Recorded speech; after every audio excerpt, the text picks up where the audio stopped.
I am not sorry for something I didn't do, and I am not sorry for the things I did do. Mr. Oneal, All right. Listen, stop. All right. Listen to me. I'm not You're not going to raise your voice again. I'm not going to raise my voice again. I'm not. I will have you removed from this courtroom. I can sentence you without you being present. Yes, ma'am. You don't conduct I yourself. understand, Your Honor. Thank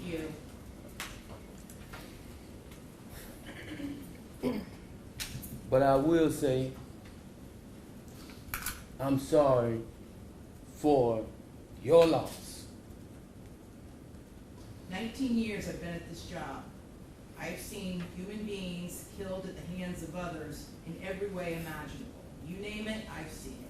Shootings, stabbings, drownings, suffocatings, blown apart by cars in DUI manslaughter cases. Horrible things. This is the worst case I have ever seen as far as the facts go.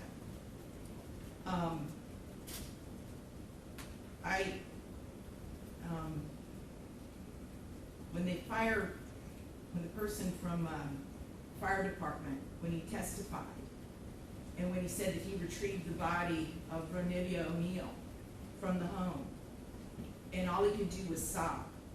It took every ounce I had not to start sobbing too. Because there is no way any person with any feeling could have witnessed or seen the photos of what occurred that night and not be haunted for the rest of your life. I know I will be.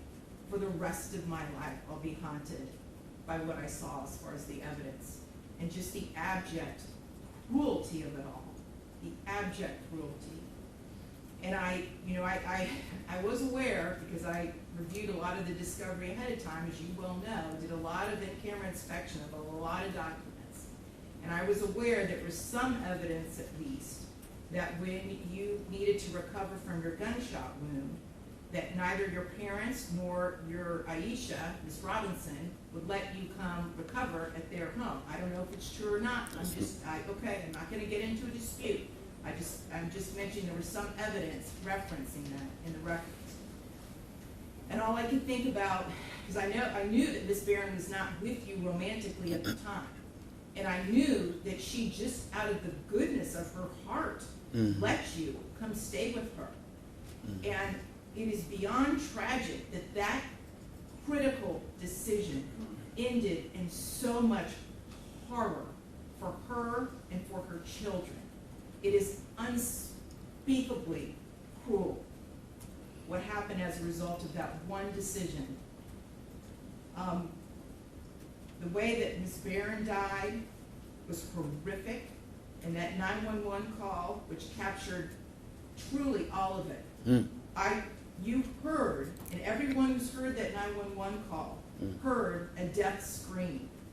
If anybody ever wants to know what it sounds like before a human being dies, knowing that their death is imminent, that's exactly what it is. That was a death scream. We're going to see if it's true. But what happened to little Ronivia and to little Ronnie, but I'm going to focus on Ronivia, because she was special.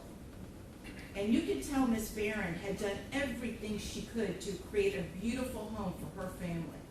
I noticed that the Ronivia's bedroom, before you set it on fire, you could tell she tried so hard to make her feel like a princess.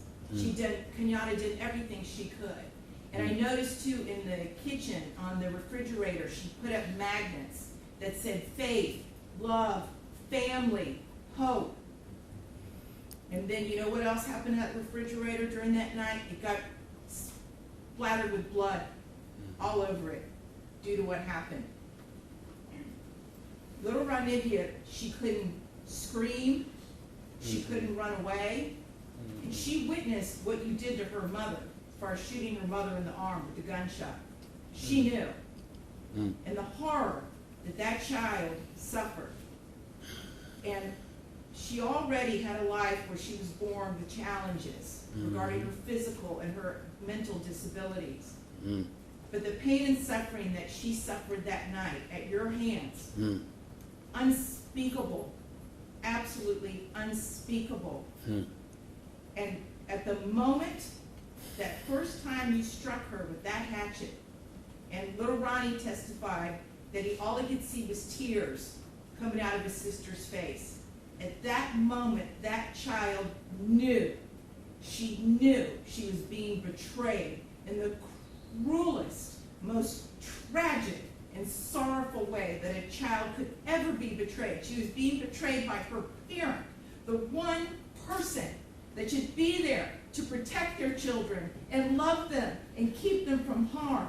And that was the last thing that child felt before she passed on from this earth, was your utter, cruel betrayal to her. And I read somewhere, and I don't know if it's true or not, I have no idea, but I read somewhere that souls pick their lives, and that they know exactly how difficult their lives are going to be before they enter into this world. And I don't know if that's true or not, but if it is, Ronnie Oneal is one of the bravest souls I have ever come across in my 54 years on this planet. One of the bravest ever, ever, because she suffered so traumatically.